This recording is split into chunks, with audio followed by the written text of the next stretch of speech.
Hello everybody. Today I wanted to talk about the F-15A Baz in the Israeli tech tree because recently I have been getting kind of bored of the top tier FOX-3 slinging, so I felt like stepping it back into the FOX-1 area of the BR ranges and give it a go again.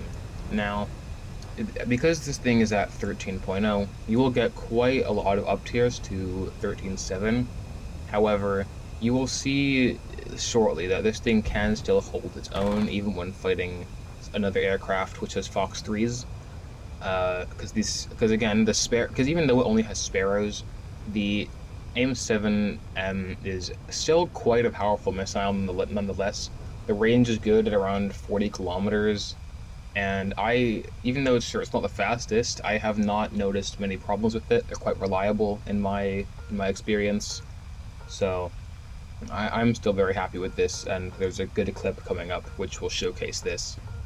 Now, again with the BRs, you do get quite a lot of up tiers, but because you are 13.0, you can still get down tiered just as often into the 12.0 bracket with all of the F4 Phantoms and MiG-21 Bisons, and you do very well in down tiers as you have the AIM-9M, which is again very hard to flare because of this tracking suspension IRCCM that it has, which means that it basically shuts off its seeker for a very short period of time once it detects a flare. And when you don't have many countermeasures, it can be a struggle to flare if you don't know what you're doing. Now, the reason I fly in specifically the Israeli one is that I like it more because it has the option to bring Python 3s. Now, I don't bring Python 3s personally, so it doesn't make much difference, but the fact that it gives you the choice of missile, I feel like it's just better, because some people might like to have a different missile for their playstyle. Now, here as you can see, this is what I was talking about with the AIM-7s being able to hold up against FOX-3s.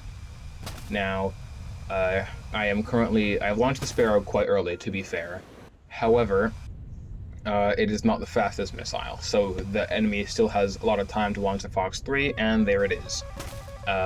So what I do is I start chaffing, I start doing some maneuvers, and I make sure to keep the Sparrow inside of my radar box, just barely at the edge, so that I can notch the missile as much as I need to while still keeping the missile, the AIM-7 tracking.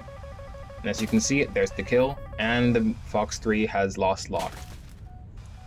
This felt very satisfying, again, because I'm using FOX-1s in an up tier, fighting FOX-3 carrying aircraft. As you can see in the kill feed, lots of AIM-120s, MiG-29 SMTs at top tier.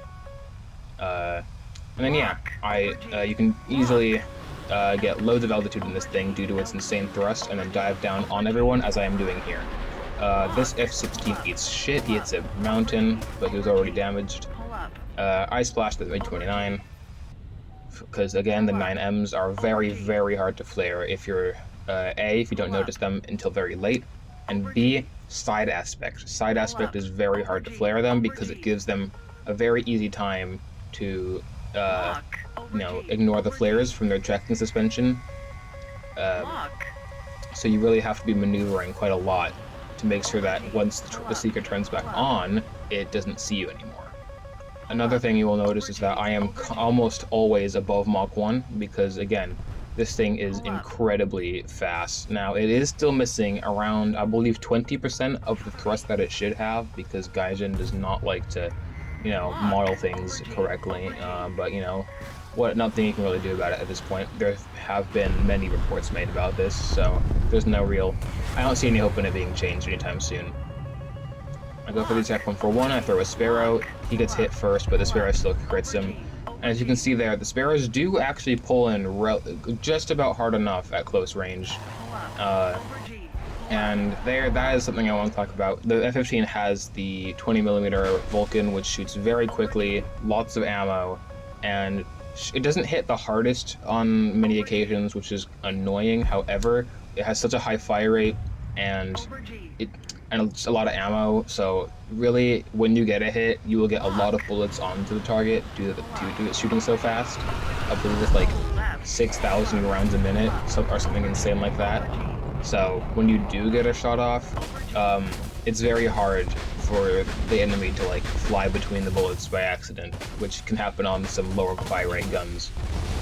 If you would like to see more videos like this, please let me know in the comments. I am already planning on making another one of these videos for the MiG-29G, because 13.0 is quite a fun BR overall in my opinion, and then also probably the F-15A nets for the same reason, and also it's quite a unique F-16 due to the missile kit. So thanks for watching, and I'll see you all in the next one.